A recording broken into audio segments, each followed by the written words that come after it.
Ce monde, c'est celui des Kamayura, une des 16 tribus vivant dans le parc du Haut-Xingu. C'est là, dans le Mato Grosso, que les Brésiliens ont créé en 1961 la première réserve indienne d'Amazonie.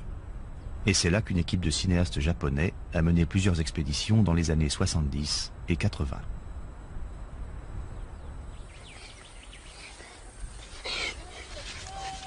Les Kamayura avaient su préserver jusqu'alors l'essentiel de leur tradition culturelle et célébraient toujours les cérémonies ancestrales, telle la fête Yamurikuma, la seule qui accorde aux femmes une place éminente.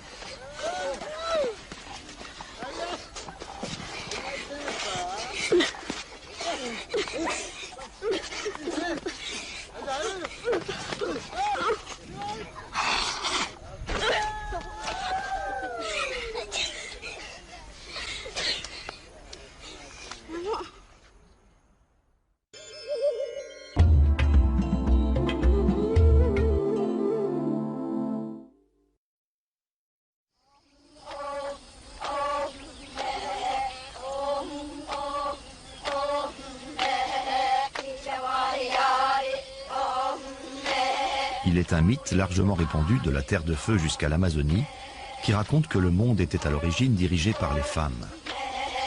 Ce mythe, les Kamayura le célèbrent une fois par an. Et les femmes retrouvent pendant quelques semaines les prérogatives perdues il y a si longtemps. Ça ne les dispense pas cependant de continuer à travailler comme à l'accoutumée. Et tous les matins, à l'aube, elles sont dans les plantations de manioc, la plante vivrière de base des populations du Xingu.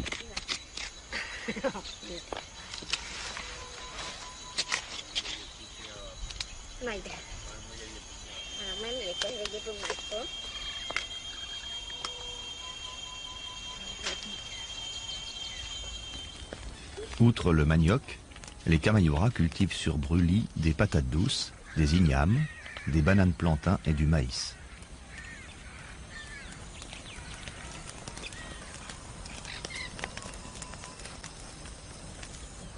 Les champs cultivés se trouvant de l'autre côté du lac au bord duquel est installé le village, c'est en pirogue que les femmes rapportent la récolte de la journée.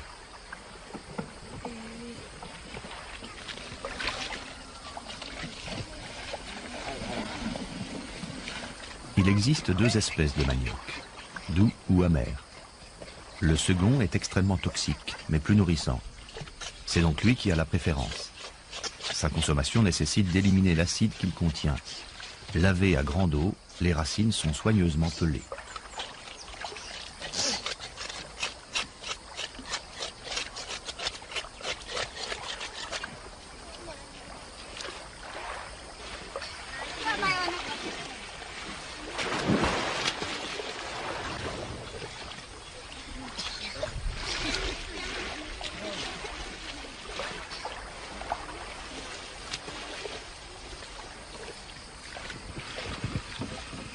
C'est essentiellement sur les femmes que repose l'économie du village.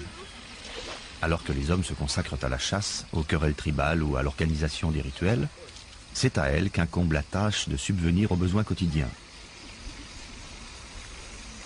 Ce sont elles également qui élèvent les enfants jusqu'à ce qu'ils aient 5 ou 6 ans. Et dès leur plus jeune âge, les filles travaillent aux côtés de leur mère.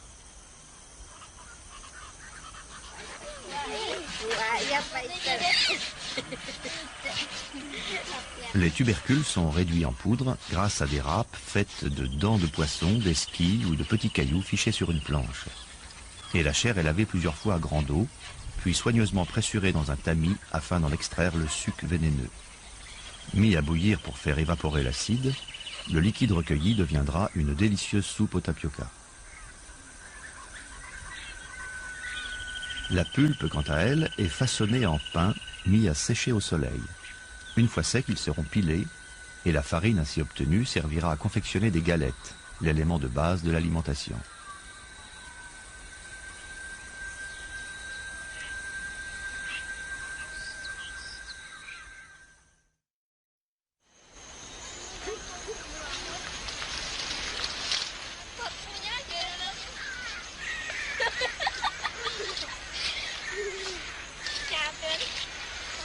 Quand les femmes ne sont pas occupées à récolter ou à préparer le manioc, elles vont dans la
La paix. Bon, pourquoi t'es?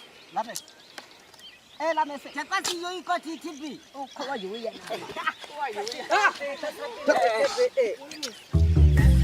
Zana sana to na. Tomi ka Zana sana sana ono. Kya sana to sabi lo te. Zana sana abi. Che ti zana do ma mo da. Am Tierchen, so ein kleiner Papagei ist das.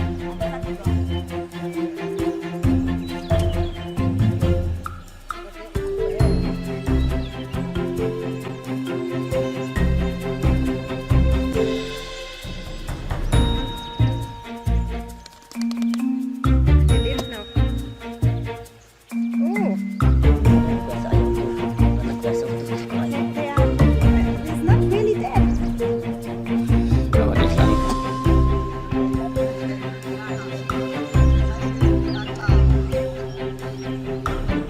Dua yena. Dagbe ko amana. Kwa be jana ni pilaka mo ishi ya mimi si chana mo popo vijana. Ape sana.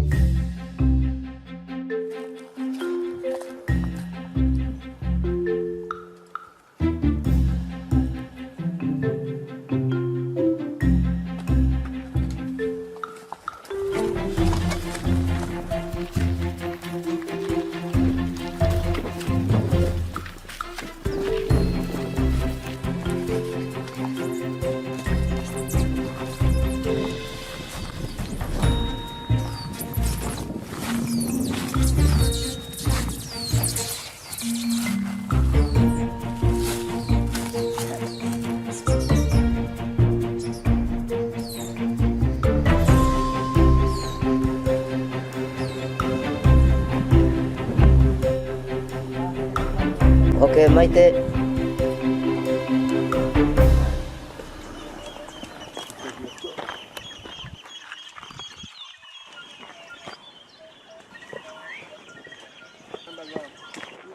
Thank you.